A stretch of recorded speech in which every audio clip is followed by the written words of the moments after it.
soy muy dada a exponer un poco, quizás por libros o por temas.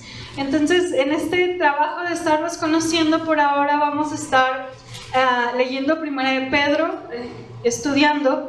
Así que en su casa yo le invito a que lo vaya leyendo, Primera de Pedro, para que Dios confirme, afirme lo que usted lea en casa. Pueden sentarse, hermanos. Perdón. Y hoy vamos a leer los primeros 9 versículos de la palabra de Dios en la carta de Primera de Pedro. Dice la palabra de Dios: Pedro, apóstol de Jesucristo, a los expatriados de la dispersión en el Ponto, Galacia, Capadocia, Asia y Bitinia, elegidos según la presencia de Dios Padre en santificación del Espíritu, para obedecer y ser rociados con la sangre de Jesucristo. Gracia y paz os sean multiplicadas. Bendito el Dios y Padre de nuestro Señor Jesucristo, que según su grande misericordia nos hizo renacer para una esperanza viva, por la resurrección de Jesucristo de los muertos, para una herencia incorruptible, incontaminada e inmarcesible, reservada en los cielos para vosotros, que sois guardados por el poder mediante la fe, para alcanzar la salvación que está preparada para ser manifestada en el tiempo postrero, en lo cual vosotros os alegráis, aunque ahora por un poco de tiempo, si es necesario, tengáis que ser afligidos en diversas pruebas, para que sometida a prueba vuestra fe, mucho más preciosa que el oro, el cual, aunque perecedero, se prueba con fuego, sea hallada en alabanza, gloria y honra, cuando sea manifestado Jesucristo, a quien amáis sin haberle visto, en quien creyendo, aunque ahora no lo veáis, os alegráis con gozo inefable y glorioso, obteniendo el fin de vuestra fe, que es la salvación de vuestras almas. Amén. Hermanos, este es un poema que escribió Pedro, y una de las maravillas, hermanos, que encuentro en el estudio de la palabra es que Dios no solamente se ocupa el tiempo en decirnos qué cosas somos, qué ha hecho por nosotros, sino nos da un propósito y nos da un para qué. Hoy, hermanos, vamos a ver el para qué hemos sido regenerados. ¿Cuál es la razón de que Dios nos haya escogido, perdonado, nos haya puesto un nombre y que ahora podamos cantar: yo soy quien dices que soy? ¿Cuál es la razón de esta regeneración? Pero antes de eso, voy a exponer un poquito. Pedro, obviamente, es el autor de esta carta, aunque algunos historiadores dicen que no la escribió de mano él, sino que la dictó. Pedro estaba en Roma y él escribió, en ese tiempo, hermanos, si conocemos un poco de historia, en ese tiempo pasó lo que fue la diáspora, es decir, se destruyó el templo y todos los judíos tuvieron que salir pues por todos lados de Asia para protegerse, para refugiarse, especialmente los cristianos que creían en Jesús. Entonces todos ellos habían sido exiliados por toda Asia Menor, lo que hoy usted y yo conocemos como Turquía. Hace poco una hermana del seminario por extensión fue a Turquía. Híjole, nos mandaba fotos de estoy en Éfeso y estoy en no sé dónde, y ese es el espacio donde Pedro mandó esta carta. Y la diáspora es los judíos que estaban separados de esa tierra natal, y Pedro estaba en Roma en ese tiempo. Al final de la carta es bien interesante, hermanos, porque Pedro llama a Roma Babilonia. Los creyentes lo entendían, porque Babilonia se había convertido en un tipo de símbolo donde ellos entendían que Babilonia tenía que ver con idolatría. Babilonia era un arquetipo de ir en contra de la voluntad, de una ciudad contraria a la voluntad de Dios. Entonces Pedro le llama la nueva Babilonia, porque cada imperio que se levanta en contra, donde tienen su propia moral, su idolatría. La Biblia lo distingue como ese símbolo de la Babilonia. Así se le reconoce. Por eso en Apocalipsis, y esto es fuera de lo que voy a exponer, pero en Apocalipsis, cuando habla de la gran Babilonia, está hablando de que todos estos reinos que han ido en contra de la voluntad de Dios, que se han levantado para presentar algo en contra del Señor, estarán siendo juzgados por el Señor.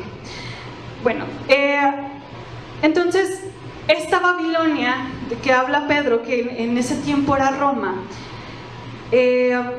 estaba persiguiendo a los judíos. Los judíos, y se inicia una persecución muy fuerte. Los cristianos estaban siendo asesinados brutalmente. Y entonces, hermanos, en momentos como estos, donde alguien, un cristiano está hoy y mañana quién sabe, donde se estaban viendo morir gente, a sus familiares, donde seguramente muchos sí renunciaron a la fe.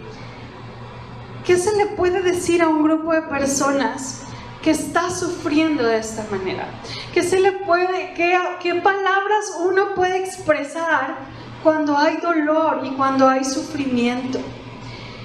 Y Pedro utiliza esta carta, hermanos, precisamente para dar ánimo a los hermanos que estaban en dolor y que estaban en persecución.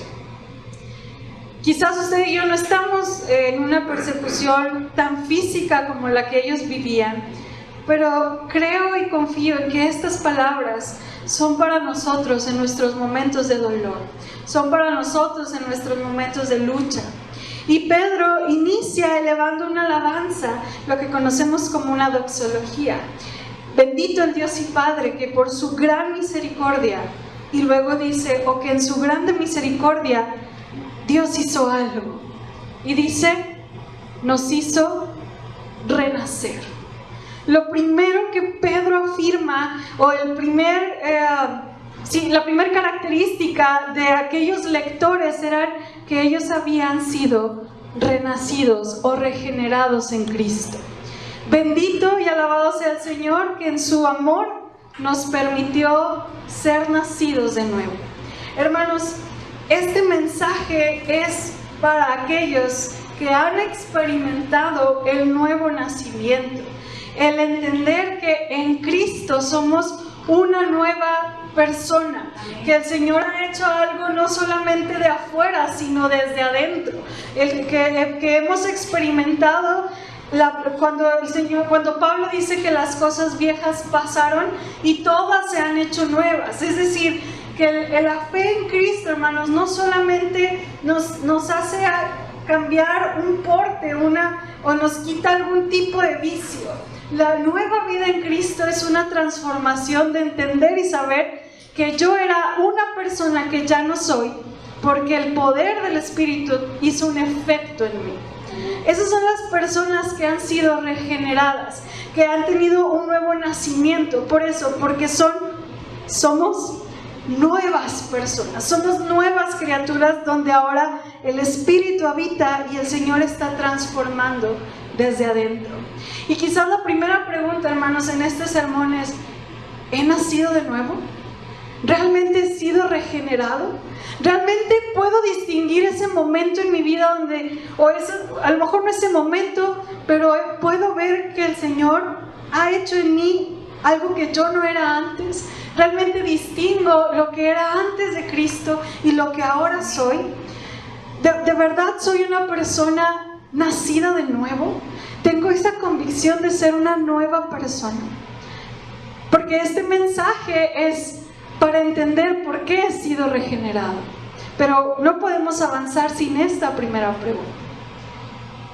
Aquellos que podemos decir, o que pueden decir quizás en su corazón y en su mente, amén, lo creo, lo sé, lo vivo.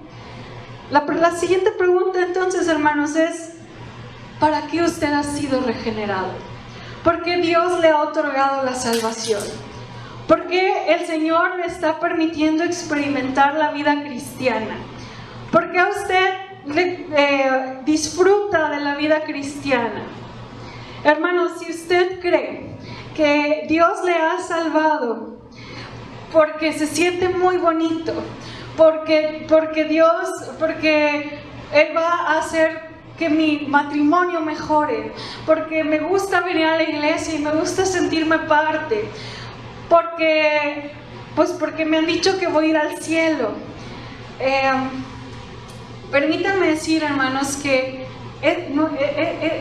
una regeneración solamente para mi bien personal es una fe muy egoísta y aún pobre. Y aquí Pedro nos dice para qué hemos sido regenerados. Es decir, primero es la certeza de esta regeneración y luego nos dice para qué.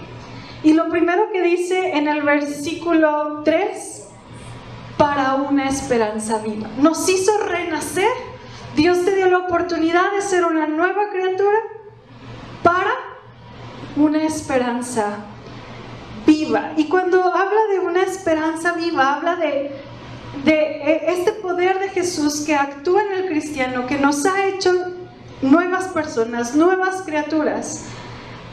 Ha puesto en nosotros la esperanza de que el Señor un día hará nuevas todas las cosas. La esperanza de salvación del Señor que ha de redimir todas las cosas.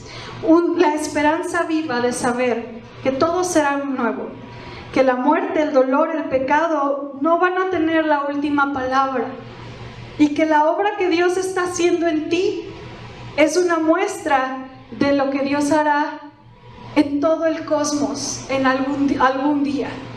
Esa es la esperanza viva, el saber que aun cuando las cosas se estén viendo muy grises hoy día, la victoria es del Señor y Él la ha dado. La esperanza cristiana, hermanos, la esperanza viva no es un optimismo, no es decir, es que todo va a estar bien y ya. Habla de una certeza y de una visión clara de lo que Dios hará en el futuro. Dios hará nuevas todas las cosas. Hermano, ese sentimiento o esa lucha que a veces tenemos de justicia por tantas cosas que pasan en este mundo, ese sentimiento de impotencia al ver que la maldad avanza, es una señal de que hay esperanza viva y de que un día el Señor hará nuevas todas las cosas, de que el Rey volverá y que podemos anclarnos firmes ante ello. Saben, hay un hombre que se llamó Viktor Frankl, que era psicólogo judío en los tiempos del Holocausto, y él estaba en un campo de concentración y él escribió un libro y él mencionaba que le llamaba mucho la atención cómo había personas que se deterioraban y morían y había otras personas que sobrevivieron. Y se puso a investigar qué era lo que mantenía a unos de pie y a otros no. Unos tenían esperanzas muy fantasiosas. Algunos de ellos, relata Viktor Frankl, que pusieron su esperanza en que las cosas iban a terminar en 2 o 3 semanas. Cuando pasaron esas 2 o 3 semanas, esa gente empezó a morir. Ni siquiera por el dolor causado por los alemanes, sino ellos mismos emocionalmente empezaron a acabar y fue fácil acabar con ellos. Pero los otros, los que sobrevivieron, aquellos que se mantuvieron a flote, tenían una esperanza distinta. Y esa esperanza, hermanos, estaba puesta en algo que nadie les podía arrebatar. Ni siquiera la propia vida, ni siquiera estaba basada su esperanza en su propia vida, que se las podían quitar. Su esperanza estaba en algo mayor. Y hermanos, cuando usted y yo ponemos nuestra esperanza en que cuando las cosas mejoren, en cuando tenga un trabajo, en cuando mi esposo venga a la iglesia, en cuando mis hijos, consigan un trabajo, y si eso termina, hermanos, mi vida también termina. Si yo pongo mi esperanza en algo que me van a quitar, llámese dinero, llámese familia, llámese casa, llámese un carro del año, llámese el trabajo de los sueños, si se lo pueden quitar y se lo llegan a quitar, su vida se va a terminar. Y es esta esperanza viva en la que Dios nos ha puesto al hacernos hijos suyos. Es algo que nadie nos puede quitar y nos puede arrebatar, porque va más allá de lo que podemos ver. Hermano, si usted no ha encontrado la razón de por qué ha llegado a Cristo, es para tener esperanza viva y para mostrarla a los demás, para hacer conocer que hay algo más y mejor de lo que ahora estamos viendo, de lo que ahora nos está incluso consumiendo. Vivimos en un mundo, hermanos, donde la muerte, el dolor son una realidad y son parte de la historia. Cada uno de nosotros tenemos una historia difícil. Es inevitable, pero Cristo venció la muerte. Timothy Keller dice que el sufrimiento no necesariamente tiene que acabar en nuestra vida, pero siempre puede ser sazonado con esperanza. ¿Qué garantía tengo de esta esperanza, hermanos? Pablo dice, la resurrección de Cristo. Jesús demostró tener poder sobre la misma muerte. El hecho de que Dios resucitó a Jesucristo demuestra que Jesucristo es exactamente quien Él dijo ser. Y si Dios resucitó a Cristo entre los muertos, también puede resucitarnos para que vivamos con Él para siempre. La seguridad del cristiano es tan cierta y segura como el hecho de que Cristo está vivo. Para una esperanza viva, y luego versículos después dice, o el versículo siguiente dice, versículo 4, para una herencia incorruptible, incontaminada e inmarcesible. Hermanos, hemos nacido de nuevo, tenemos una esperanza y una convicción del futuro, y en esa convicción, hermanos, el Señor nos ha dado un legado y una herencia. Y Pedro la describe como una herencia incorruptible, que no se corrompe, que no se ensucia y que no se marchita. Esta herencia, hermanos, es tan indestructible como la palabra de Dios. La herencia de vida eterna de cada cristiano está reservada en el cielo, de tal forma que su posesión final es segura.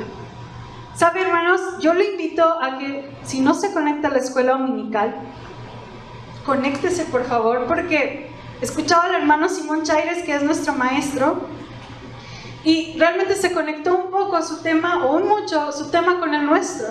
Él enfatizaba que muchas veces el cristiano solamente tiende a lo espiritual y no a lo físico, no a lo que estamos viendo a nuestro alrededor. Y tiene mucha razón. Habemos muchos cristianos que equivocadamente hemos buscado salvar el alma, pero no vemos por el bien por el bien íntegro de las personas.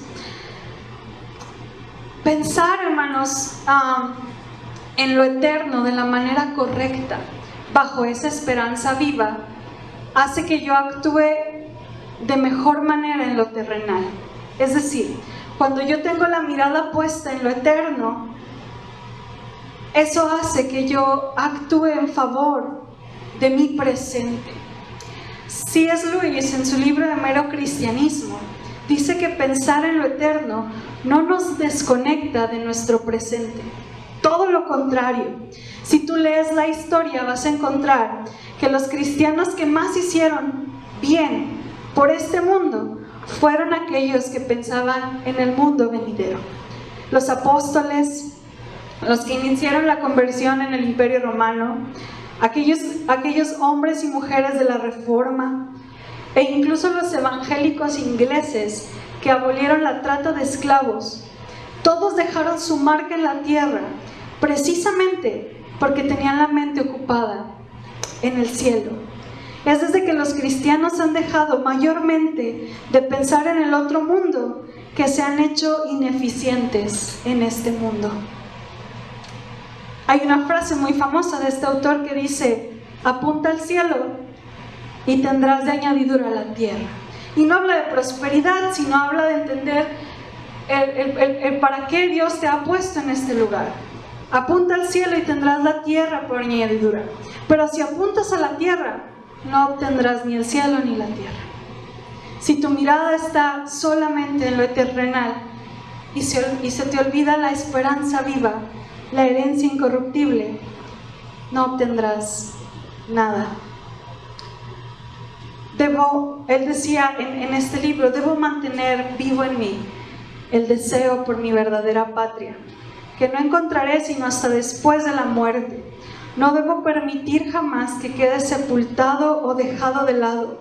Debo hacer que el objeto de mi vida sea avanzar hacia esa otra comarca y ayudar a los demás a hacer lo mismo. Hay algo que no he dicho. Dice Pedro que hemos sido regenerados para una esperanza viva y para una herencia incorruptible. A veces nos emociona el cielo y lo primero que pensamos en la eternidad es las calles de oro, el mar de cristal, los ángeles cantando al Señor. Pero nuestra herencia, dice la palabra, que es Cristo. Esa es nuestra eternidad. Hermanos, si Cristo está en un desierto, ahí es el cielo. Si Cristo está en un lugar, en la peor, no sé, en el peor lugar, colonia que usted puede visualizar, pero ahí está Cristo, ahí es el cielo. Esa es nuestra herencia incorruptible, inmarcesible, que no cambia, que no se marchita. Mi anhelo por estar en lo eterno, quizás, no puede ni debe ser, hermanos, lo que recibiré. Es Él, es su presencia, es su amor, es Cristo mismo en todo su esplendor. Esa es nuestra herencia. No hay otra. No hay ninguna riqueza que se le compare, o no hay ninguna casa que nos prometa que se compare a mi herencia incorruptible, que es Cristo. ¿Para qué hemos sido regenerados, hermanos? Para una esperanza viva, saber que hay algo más, para saber que este mundo terminará el mal, el Señor ha de triunfar, para una herencia incorruptible, saber que estaremos con Él. Y también dice el versículo 6, en lo cual vosotros os alegráis, es decir, en esa esperanza viva y en esa herencia incorruptible, aunque ahora, por un poco de tiempo, si es necesario, tengáis que ser afligidos en diversas pruebas, para que sometida a prueba vuestra fe, mucho más preciosa que el oro, el cual aunque perecedero, se prueba con fuego, sea hallada en alabanza, gloria y honra, cuando sea manifestado Jesucristo. Hermanos, Dios nos ha regenerado para ser perfeccionados.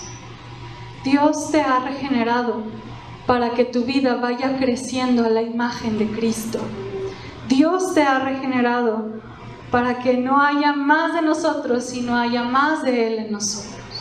Romanos 8:28 nos encanta porque dice que todas las cosas nos ayudan a bien, ¿verdad? Y nos gusta mucho usar ese pasaje. Pero la realidad es que dice que todo ayuda para bien, para los que han sido llamados, y dice para que conforme a la imagen de su Hijo, para que tomes la forma de la imagen de Cristo. Todo lo que pase en tu vida será para bien, pero no para un bien personal, no para un provecho nada más personal, sino para que tu vida, tu carácter, tu esencia sea más como Jesús. Hemos sido regenerados, hermanos, para ser imagen de Cristo aquí. Y le doy la mala noticia. Generalmente, esa transformación es por medio de pruebas. Es por medio de, hoy la voy a, desde un poco de sufrimiento. Porque es necesario. Y no es que esté anhelando ni pidiendo a Dios que nos permita sufrir para ser más como Jesús, sino es que nos prepare para esos momentos y que nuestra fe pueda tener la fuerza para que nuestro carácter sea transformado. Hermanos, usted y yo, Dios nos ha llamado a salvación para que, sometida a prueba vuestra fe, crezca, se embellezca, sea mejor. vivimos en un mundo expuesto. Y aquellos que tienen esa convicción del futuro, el sufrimiento se convierte irónicamente en oportunidades para crecer, para ser purificado y para ser transformado. Aquellos que tienen la esperanza viva hacen que las pruebas se conviertan en oportunidad, para que, así como el oro, nuestra vida sea perfeccionada. Hace tiempo leí una historia de unos muchachos que fueron con un orfebre, quienes trabajan el oro, y dice que el orfebre le pega al oro duro, fuerte, y luego lo metía al horno. Y los chicos le preguntaron: ¿hasta cuándo vas a sacar el oro del fuego? Y el orfebre dijo: hasta que mi cara se refleja en el oro, sé que está listo. Así usted y yo, hermanos, seremos probados hasta que su rostro se refleje en nuestra vida. Estemos preparados para esos tiempos con la confianza y la oportunidad y la expectativa quizás de que el Señor sacará lo mejor de nosotros en esos momentos. No estoy diciendo que pidamos al Señor pruebas, pero que si en el momento de estarlas pasando, hermanos, las veamos como este momento que dice Pedro: sometida a prueba vuestra fe, saldrá algo mucho mejor de lo que ya eres en Cristo. La razón de tu regeneración y de mi regeneración es que aún los momentos más duros, Dios los convierte en una oportunidad para hacer imagen de Él. Las pruebas y las tentaciones deben ser conquistadas por medio de nuestra fe. Hermanos, casi cierro. Este mensaje no se trata de decir: bueno, ya en la vida eterna me va a ir mejor, así que pues la vida que me tocó y ya en el cielo no voy a sufrir. No, hermanos. Se trata de vivir a la luz de lo eterno en mi realidad. Se trata de vivir a la luz de lo que debió ser y que no es, pero yo poder traer el reino de Dios a este lugar, a mi familia, a mi trabajo, a mi entorno. Se trata de que la esperanza que yo tengo en Cristo haga que todo mi alrededor y mi vida misma sean transformados. Se trata de que yo entienda que lo que me espera allá sí será mejor, pero Él me ha llamado aquí a hacer un cambio eficaz. No se trata de poner las manos, de cruzar los brazos y decir: pues ya en la vida eterna recibiré las cosas que merezco. No es así. Se trata de vivir en el presente a la luz de las verdades eternas. Es la fe que nos sostendrá y es el propósito del Señor en nuestra vida para seguir caminando. Pedro cierra este poema diciendo: obteniendo el fin de vuestra fe, que es la salvación de vuestras almas. Es decir, hemos sido regenerados para una esperanza viva, para una herencia incorruptible que es Cristo, para una perfección de nuestra vida, obteniendo el fin de vuestra fe, que es la salvación de nuestra alma. Hay una canción, hermanos, que me gusta mucho porque te invita a ver las cosas. Se llama la canción Por encima del sol.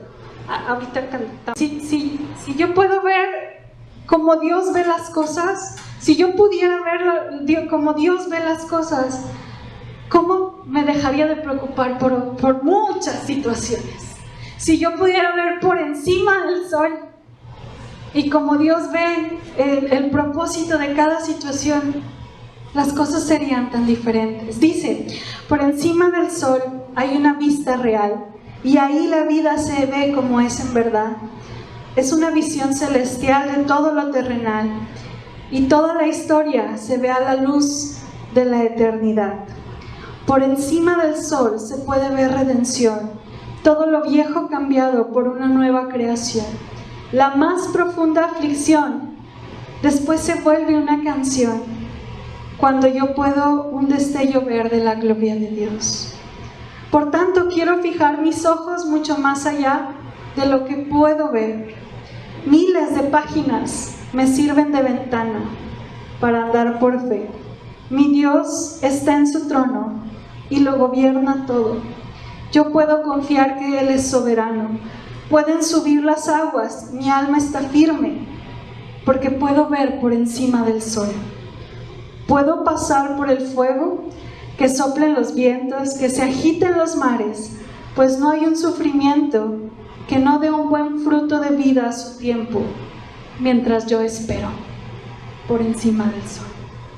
Hermanos, la invitación de Pedro a los judíos expatriados, a los judíos que no tenían casa, familia, nacionalidad, y que sus vidas estaban en constante sufrimiento, les recordó: vean más allá. Has sido salvo para una esperanza viva. Has sido salvo para encontrarte con tu Señor un día.